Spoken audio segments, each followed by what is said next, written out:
Ok, pessoal, agora sejam todos bem-vindos ao nosso momento de interação. Participem, tirem suas dúvidas e agora vamos começar a correção das nossas atividades. E aí, professora Sabrina, alguma interação por enquanto? Por enquanto a gente não teve nenhuma interação, estamos aqui esperando a participação de vocês, espero que vocês tenham conseguido responder direitinho as questões e agora nós vamos para a correção das atividades. Ok, então vamos lá? Vamos para a questão número 1. Questão número 1, né? Observe as afirmativas e marque V para verdadeiro ou F para falso. Então aqui, na questão 1, por que que ela é falsa? A resposta é falsa. Por quê? A transição demográfica caracteriza-se pela passagem de uma sociedade rural e tradicional com baixas taxas de natalidade e de mortalidade, né? Então tá aqui, ó, o erro está aqui. Realmente, foi a transição da sociedade rural, né, e tradicional. Mas foi com baixas taxas de natalidade?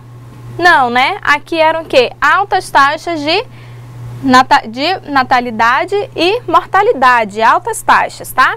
Para uma sociedade urbana, realmente, urbana e moderna, com altas taxas de natalidade e mortalidade. Então, esse é o erro dessa afirmativa. A resposta correta seria transição demográfica caracterizada pela passagem de uma sociedade rural e tradicional com altas taxas de natalidade e mortalidade para uma sociedade urbana e moderna com baixas taxas de natalidade e mortalidade. Por isso é falsa. A questão, né, segunda aqui. Por que que ela é verdadeira? No Brasil, a transição epidemiológica é caracterizada pela redução da mortalidade precoce. A gente viu na aula, né, que realmente houve uma redução da taxa de mortalidade, especialmente daquela ligada às doenças infecciosas, certo? E parasitária. Então, houve uma diminuição, né, nas doenças provocadas por parasitas e vírus. E pelo aumento da expectativa de vida ao nascer, realmente, né, morriam menos crianças, resultando no incremento da população idosa. Então, uma modificação, né? Se as crianças sobrevivem, então teremos maior pessoas idosas em nossa população. E também pelo processo acelerado de urbanização. Lembra que isso aqui é uma característica da transição demográfica e das mudanças socioculturais, que como consequência trouxeram o quê? Acidentes, maior número de acidentes e também de violência. Por quê? Pessoas saíram do campo e vieram para a cidade, certo? Então, até o momento, uma questão falsa e uma questão verdadeira, certo? Continuando. Bom, no início do século passado, tá? Início do século passado, as principais causas de morte no Brasil eram as doenças crônicas transmissíveis e a partir de 1996 as principais doenças, né, as principais causas de morte eram as doenças infecciosas e parasitárias. Isso tá certo? Não, né? Tá errado. A gente viu lá na aula que no início do século passado as principais causas de morte eram por quê? Pelas doenças infecciosas e transmissíveis. Então, aí é o erro. E atualmente é que surgiram, né, as doenças crônicas transmissíveis. Foi com a transição demográfica, certo? Ok. Outra questão, né, a questão 4 da questão 1 é o quê? A alternativa 4 da questão 1, ela é falsa. Por quê? Aqui fala que a transição nutricional trouxe mudanças no estilo de vida. Realmente, trouxeram. Mas essas mudanças, elas trouxeram o quê? Consequências positivas para a alimentação? Não, né? A gente viu que a transição nutricional, ela trouxe consequências negativas para a alimentação das pessoas, não foi? Por que negativa? Porque as pessoas acabaram consumindo mais gorduras, em geral, gordura saturada e gordura trans, principalmente, certo? Então, essa é uma consequência negativa na transição nutricional, por isso a questão é falsa, ok? Vamos lá. A alternativa 5. A gordura saturada, lembra a gordura das carnes, do leite? Ela é uma gordura saudável, pois proporciona benefícios para a saúde? Não, né? Vimos lá que as gorduras saturadas, elas podem provocar o quê? O entupimento dos nossos vasos sanguíneos. Então, ela não é uma gordura boa, saudável. Por isso, é falsa. Alternativa 6. A gordura trans, certo? A gordura trans é responsável por deixar os alimentos mais saborosos, crocantes e cremosos, né? Como exemplo desse tipo de gordura, temos o quê? A bolacha recheada, né? Bolacha de chocolate, morango, as batatas fritas, os sorvetes em geral, né? Grande quantidade de açúcar, os salgadinhos, que são os skinnies, as margarinas e os fast food, que são os lanches rápidos, né? Aqueles lanches que estão na moda. Então, isso é verdadeiro. A gente viu que a gordura trans é aquela gordura que deixa o alimento mais saboroso, mais atraente, certo? Então, por isso, essa alternativa está correta. O tipo de gordura ali está correto e os exemplos, né, onde estão contidos esse tipo de gordura também está correto. Então, alternativa verdadeira, tá? Vamos lá. Bom, então, a gente tinha que escolher entre a alternativa A, B, C, D ou E, né? Então, dentre essas questões, a alternativa correta é a alternativa C, certo? Por que a alternativa C? Porque lá a gente viu que tinha apenas duas questões verdadeiras, que era a questão 2 e a questão 5, ok? Então, questão verdadeira, questão C, tá? Então, espero que vocês tenham acertado e tenham entendido a questão número 1, ok? Alguma dúvida, professora, em relação à questão 1? Alguém teve dúvida? Não. Vocês tiveram dúvida, pessoal? Respondam aqui no nosso chat, mande sua dúvida. Espero que vocês tenham acertado essa questão e compreendido bem o assunto, né? Essa questão vem recapitular o que a professora Carol explicou, que hoje vivemos em um país mais urbanizado, em que as pessoas saíram do campo, estão vivendo mais na cidade e, consequentemente, consumindo mais alimentos ricos em gordura, açúcar e desenvolvendo doenças crônicas não transmissíveis, obesidade e diversas outras doenças que nós vamos aprender na próxima aula. Ok, já que não teve nenhum questionamento em relação à questão, acredita-se que todo mundo entendeu e que tem acertado a questão, certo? Então, vamos lá para a questão 2. Bom, questão 2.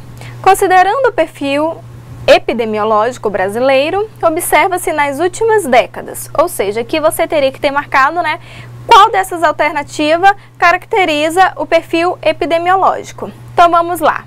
A primeira alternativa fala redução da mortalidade por câncer de mama e controle de tuberculose. Então, assim, não é essa a questão, certo? Em nenhum momento a gente falou de câncer, né? Então, e nem de tuberculose. Então, essa não é a questão verdadeira, certo? Questão B. Aumento da mortalidade infantil, né? E diminuição dos casos de dengue, certo? Por que que a questão B também não é a questão, a alternativa certa? Porque a gente viu que não foi aumento, e sim diminuição dos casos de morte infantil, ok? Até se teve ali redução dos casos de dengue, né? Que é uma doença, uma doença infecciosa, ok? Que ela é provocada pelo um mosquito. Mas não é essa alternativa, devido a que essa palavrinha aumento deveria ser diminuição, tá? Alternativa C, aumento da expectativa de vida e aumento da mortalidade por doenças parasitárias. Então, aqui, aumento da expectativa de vida, ok, tá correto, tá? Mas o aumento de morte por doenças parasitárias está errado, né? Acabei de falar que essas doenças acabaram diminuindo, né, durante a transição demográfica. Então, a alternativa correta seria qual? A alternativa D. Alternativa D é a alternativa correta. Ela fala o quê? Aumento da expectativa de vida né? Ok? Se morreram menos pessoas, então aumentou a expectativa de vida. E diminuição da mortalidade infantil. Então, isso configura a transição epidemiológica, certo? A gente viu que foi diminuição dos casos de natalidade e mortalidade. Então, maior expectativa de vida. Mais idosos, né? Temos hoje em dia mais pessoas idosas no nosso Brasil, ok? E aí, professora Sabrina, alguma dúvida sobre a questão 2? Não, a gente observa mesmo que hoje em dia temos uma população mais idosa, né? A expectativa de vida das pessoas está aumentando e a taxa de mortalidade. Você, talvez, muito se ouvia falar sobre taxas de mortalidade, natalidade. Agora você já aprendeu o que significa, como se faz a conta, a ponto de conhecimento, né? Então, é interessante o assunto que estamos abordando agora nesse momento. Isso mesmo. Então, as pessoas estão se preocupando, né, em ter uma vida mais longa. Então, para se ter uma vida mais longa, viver por vários anos, o que a gente precisa fazer? Desde pequeno, né, ter hábitos alimentares saudáveis, ok? Então tá, então vamos lá para a questão 3. Bom, a questão 3. Responda a questão abaixo. A questão A. Fale sobre transição nutricional, destacando os fatores que contribuíram para essas mudanças. Então, aqui, a questão 3 fala sobre o quê? Fala sobre a transição nutricional. Vamos saber lá. Bom, falar um pouquinho dela significa o quê? Falar como é que aconteceu, né? Como é que surgiu, quais fatores influenciaram. Então, uma resposta, né, que pode ser dada a essa questão é: a transição epidemiológica trouxe mudança no estilo de vida da população, certo? Realmente, trouxe mudança no estilo de vida da população. Pois as pessoas começaram a ter acesso mais fácil a quê? Aos alimentos industrializados.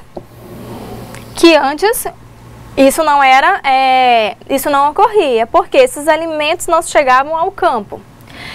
Os alimentos ricos também em açúcar e sal, tá? Maior ingestão de gordura saturada. E alimentos refinados também, como eu falei lá, o arroz branco, né, macarrão branco, macarrão normal, não o macarrão integral. A diminuição do consumo de alimentos mais saudáveis, tais como frutas, verduras, legumes.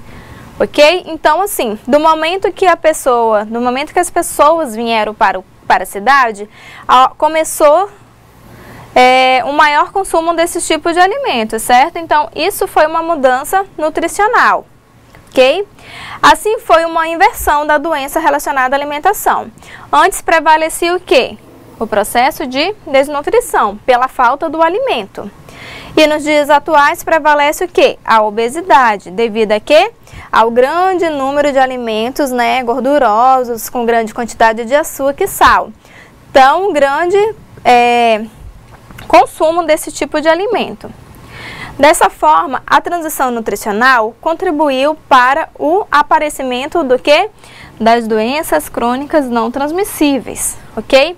Então, essa seria uma resposta, não quer dizer que a sua está errada. Então, se quiser mandar a sua resposta para saber se está correta, pode enviar aí que a professora Sabrina vai ler para a gente e a gente faz os questionamentos, ok? Então, assim, através da transição nutricional, a gente começa a perceber, né, que o alimento, ele tem grande influência em nossa alimentação. Como eu falei na primeira aula, o ato de se alimentar não é simplesmente comer, ingerir o alimento, é muito mais que isso. A gente tem que se preocupar com o tipo de alimento, com a quantidade de alimento que a gente está consumindo. Será que esse alimento realmente faz bem, vai fazer bem para a minha saúde? Vale a pena comer esse alimento, certo? Às vezes é um tipo de alimento mais fácil, né? Tipo, os produtos industrializados, eles são mais fáceis de ser ingeridos devido à correria do dia a dia. Mas na hora de se alimentar, temos que pensar, se isso traz benefício para a minha saúde ou se ele vai apenas matar a minha fome, certo? Então, leve em consideração o tipo de alimento que você está consumindo. Se é um alimento saudável ou se é apenas um alimento que vai saciar ali a sua fome e não vai trazer tantos benefícios para a sua saúde, certo? Então, algum questionamento em relação à questão 3? Aqui não observamos nenhum questionamento ainda, nenhuma dúvida, mas é isso mesmo que a professora Carol citou, né? A correria do dia a dia, o estilo de vida das pessoas, o avanço tecnológico, a vida sedentária são fatores que agravam a transição nutricional. Então, será que você conhece alguém que tem por base na alimentação a praticidade? Muitas vezes o alimento industrializado ele é bem prático, mas pode trazer diversas consequências a longo prazo. Então, se conscientize, né? Mude sua alimentação, consuma mais alimentos naturais, com certeza você vai estar trazendo saúde para você e para sua família também. Ok, então, obrigada, né, pela resposta, professora, pela contribuição. E aí vamos para a questão 4. A questão 4 não, desculpa, é a questão B, tá? Da questão 3. Quais são os fatores de risco para o surgimento das doenças crônicas não transmissíveis? A gente viu lá na unidade vários fatores que contribuem para o surgimento das doenças crônicas não transmissíveis, certo? Então, era só citar, né, quais deles influenciam. O tabagismo, que é o fumo, a gente viu que o fumo ele contribui para o surgimento das doenças crônicas não transmissíveis. O consumo excessivo e exagerado de bebidas alcoólicas também, tá? O excesso de peso, relacionado aqui o quê? A obesidade. A ingestão de alimentos muito gordurosos vai fazer o quê? Você ganhar peso, tá? A pressão alta também, que é a hipertensão, ela ajuda ao desenvolvimento de doenças crônicas não transmissíveis. Colesterol alto, nesse caso o LDL, certo? Que é o colesterol ruim.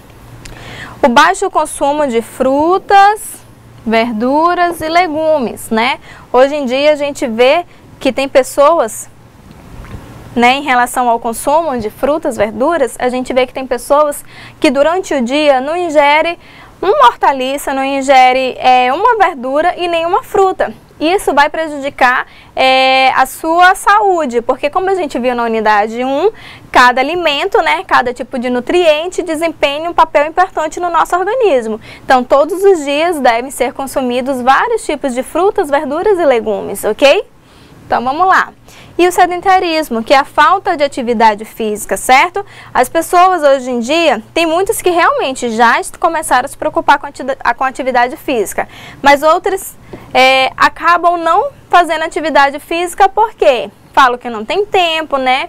E é complicado porque hoje em dia, com tanta modernização, acabam deixando as pessoas mais sedentárias, né? Não se levantam para pegar nada, ficam maior parte do tempo sentada, deitada e não gastam energia, pouca energia vão ser gastada, né? Caso elas fiquem só parada, ok?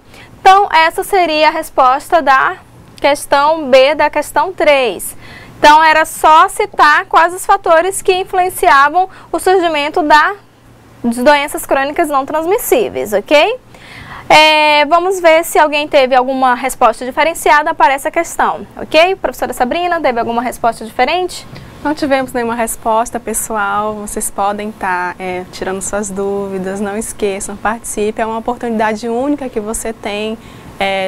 Você tem o privilégio de ter os professores aqui juntamente com vocês, participando.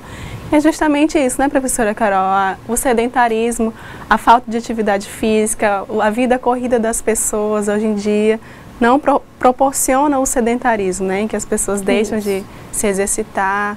Então, é tudo isso, todos esses fatores citados. Ok, e agora para finalizar a questão 4, certo? A questão 4 é uma questão interativa, ok? Em sua opinião,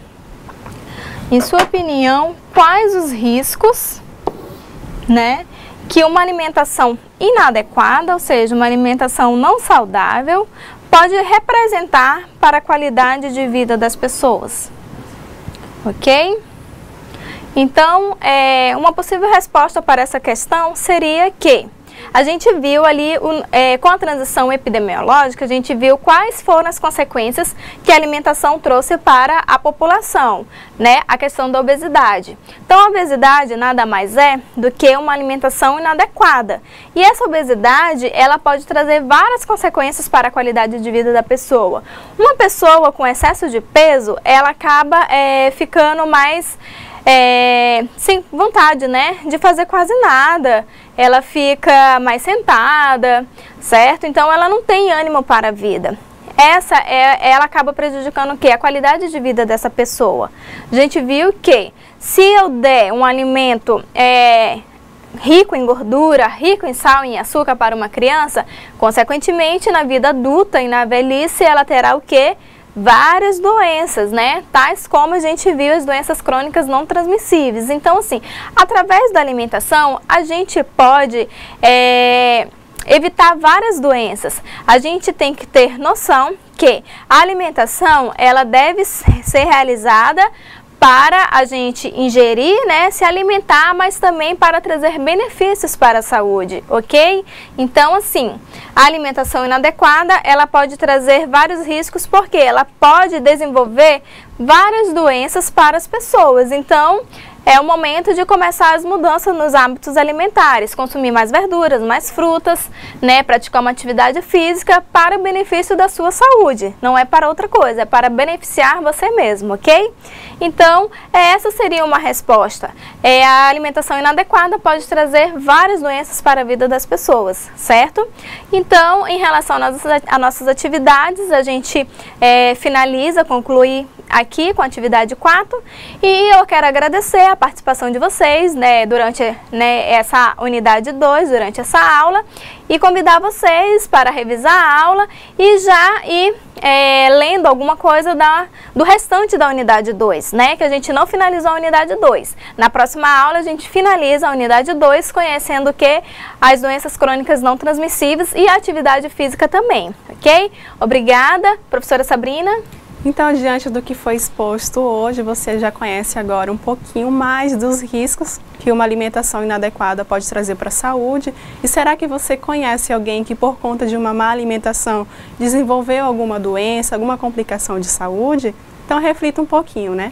Aproveito já para agradecer a participação das nossas tutoras que estão aqui participando do chat, a tutora Fabiana Souza Pereira, a tutora Kelly de Brasilândia, Valéria Inácio de Alta Floresta, Luciane Domênico de Espigão do Oeste, Maria Luzia Ferreira e as demais que estão entrando agora. Então, obrigada pela participação, por estar nos assistindo. Espero que vocês, alunos, tenham compreendido todo o conteúdo que foi repassado para vocês e reflitam mais sobre esse tema, né?